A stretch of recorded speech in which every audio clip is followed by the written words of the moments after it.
आज हम पढ़ते हैं शमशेर बहादुर सिंह जी की कविता ऊषा। शमशेर बहादुर सिंह, जिनका जन्म 13 जनवरी सन 1911 में देहरादून उत्तर प्रदेश, जो अब उत्तराखंड में है, हुआ। ये प्रयोगवादी कवि हैं। इनकी कुछ रचनाएं इस प्रकार से हैं। कुछ कविताएं, कुछ और कविताएं, चुका भी नहीं हूं मैं, इतने पास अपने बात बोले की, काल तुझसे होड़ है मेरी। ये कुछ इनकी कविताएं हैं। इन्हें साहित्य अकादमी कबीर सम्मान प्राप्त हुए। सन 1993 में अहमदाबाद में कलम के धनी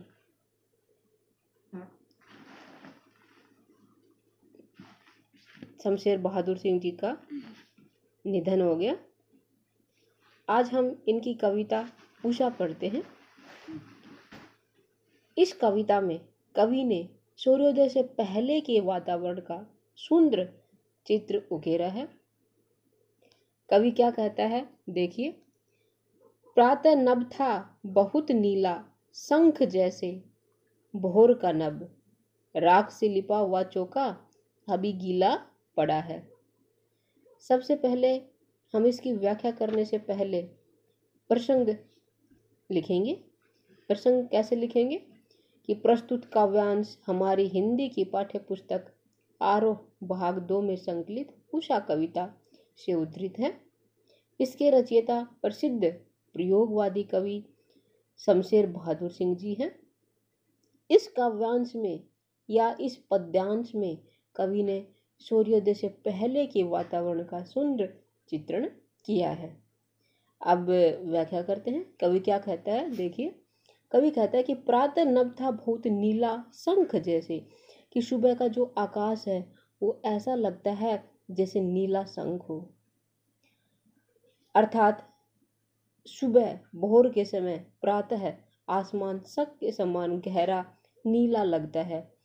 वह पवित्र दिखाई देता है। जिस प्रकार शंख को पवित्र माना जाता है, पवित्र होता है शंख, उसी प्रकार इस समय का जो आकाश है वो पवित्र लग रहा है। राख से लिपा हुआ चौका अभी गीला पड़ा है। वातावरण में नमी प्रतीत होती है। सुबह सुबह ओस के कण वातावरण में मौजूद होते हैं, इसलिए वातावरण में नमी होती है। तो क्या कह रहा है कवि कि सुबह सुबह आकाश ऐसा लगता है कि मानो राख से लिपा हुआ चौका हो। ये चौका नमी के कारण गीला है। चौका, घर का जो आंगन है उसको चौका बोलते हैं। उसको लिपा गया है किससे? राख से। तो इसका हम विशेष किस प्रकार से करेंगे कि हाँ, कवि ने प्रकृति का मनोहारी चित्रण किया है। भाषा सरल सहज है। खड़ी बोली का सुंदर प्रयोग है। शंख जैसे में उपमा अलंकार है और ग्रामीण परिवेश सजीव उठा है। कवि ने यहाँ ग्रामीण क्षेत्र का वर्णन किया है। अब अगला पद देखते हैं। बहुत काली सिल जरा से लाल केसर से, कि जैसे धुल गई हो, सलेट पर या लाल खड़िया चाक मल दी हो किसी ने। प्रसंग हम वही करेंगे जो पहले हमने किया है कि प्रस्तुत काव्यांश हमारी हिंदी की पाठ्य पुस्तक आरोह भाग 2 में संकलित ऊषा कविता से उद्धृत है। इसके रचयिता प्रसिद्ध प्रयोगवादी कवि शमशेर बहादुर सिंह जी हैं। इस काव्यांश में कवि ने सूर्योदय से पहले के वातावरण का सुंदर चित्र उकेरा है। कवि क्या कहता है कि बहुत काली सिल जरा से लाल केसर से, कि जैसे धुल गई हो। कवि को प्रातः कालीन आकाश ऐसा लगता है कि जो मानो सूर्य क्षितिज से ऊपर उठता है, तो हल्की लालिमा की रोशनी फैल जाती है। जब सुबह सूर्य उदय होता है तो वातावरण में सूर्य का जो प्रकाश है वो लाल, हल्का हल्का लाल दिखाई देता है। तो जो सूर्य की जो लालिमा है वो संपूर्ण वातावरण में फैली हुई होती है सुबह प्रातः भोर में। उस समय ऐसा लगता है कि जो काले रंग की सील को लाल केसर से धो दिया गया हो।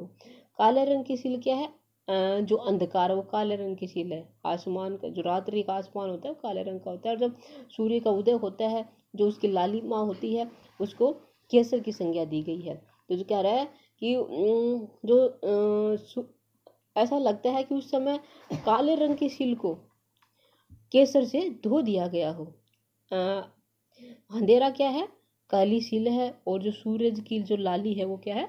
केसर के समान है। आकाश ऐसा लगता है इस समय जैसे मानो काली स्लेट पर किसी ने लाल खड़िया मिट्टी डाल दी हो।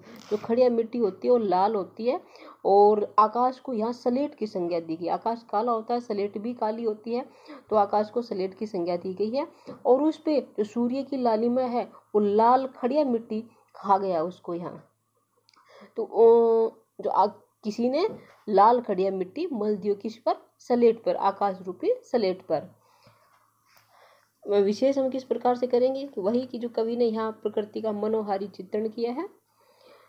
मुक्तक छंद का प्रयोग है।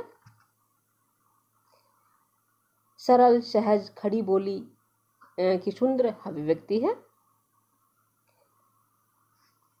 संपूर्ण इस काव्यांश में उत्प्रेक्षा अलंकार है। अगला पद देखते हैं। नील जल में या किसी की गोर झिलमिलते हैं जैसे हिल रही हो, और जादू टूटता है इस उषा का अब सूर्योदय हो रहा है। जो प्रसंग हम पहले वाला ही करेंगे, इसकी व्याख्या देखिए। कवि कह रहा है कि यहाँ जो प्रकृति में पल पल परिवर्तन होता है, पल पल जो बदलाव होता है, उस दृश्य का कवि ने सुंदर चित्रण किया है इस काव्यांश में। इस पद में कवि कहता है कि सूर्योदय के समय आकाश में गहरा नीला रंग छा जाता है। नील जल में या किसी की गोर दे, वो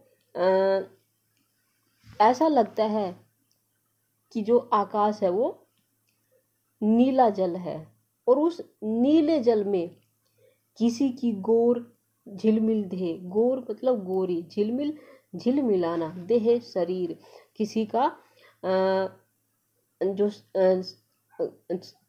गोरा शरीर या किसी गोरी सुंदरी की देह हिल रही हो उस नीले जल में, ऐसा लग रहा है। अर्थात सूर्योदय के समय आकाश में गहरा नीला रंग छा जाता है। सूर्य की जो सफेद आभा दिखाई देने लगती है वो ऐसी लगती है कि जैसे नीले जल में किसी गोरी सुंदरी का शरीर हिल रहा हो, गोरी सुंदरी की देह, गोरी सुंदरी का गात हिल रहा हो, और धीमी हवा और नमी के कारण जल में सूर्य का जो प्रतिबिंब है हिलता सा प्रतीत होता है। इसलिए वो ऐसा लग रहा है कि किसी के जो गोरी देह वो हिल रही हो, झिलमिला रही हो। आगे कवि क्या कहता है कि और कुछ समय बाद जादू टूटता है इस उषा का अब सूर्योदय हो रहा है। कुछ समय बाद जब सूर्य उदय होता है, पूर्ण रूप से उदय हो जाता है, ऊपर बढ़ता है, तो उषा का जो पल पल बदलता हुआ जो सौंदर्य वो एकदम समाप्त हो जाता है, और ऐसा प्रतीत होता है कि उषा का जो जादुई प्रभाव है वो धीरे धीरे कम होता जा रहा है। क्यों कम होता जा रहा है? क्योंकि सूर्योदय हो चुका है। जो सूर्य की जो किरणें हैं वो प्रचंड थोड़ा थोड़ा प्रचंड रूप धारण कर लेती हैं, और जो आकाश में वातावरण में छा जाती हैं। अब कवि क्या कहता है कि कवि ने जो उषा का, सुबह का सुंदर दृश्य बिंब प्रस्तुत किया है। जो भाषा है वो माधुरी गुण संपूर्ण है, संपन्न है पूरे ही काव्यांश में। मुक्तक छंद जो पहले ही हम कर चुके हैं पूरे काव्यांश में, पूरी कविता में मुक्तक छंद का प्रयोग है। खड़ी बोली है, भाषा सरल सहज स्पष्ट है। उम्मीद करती हूँ आपको ये कविता समझ में आई होगी। इसको अच्छे से पढ़िए, देखिए।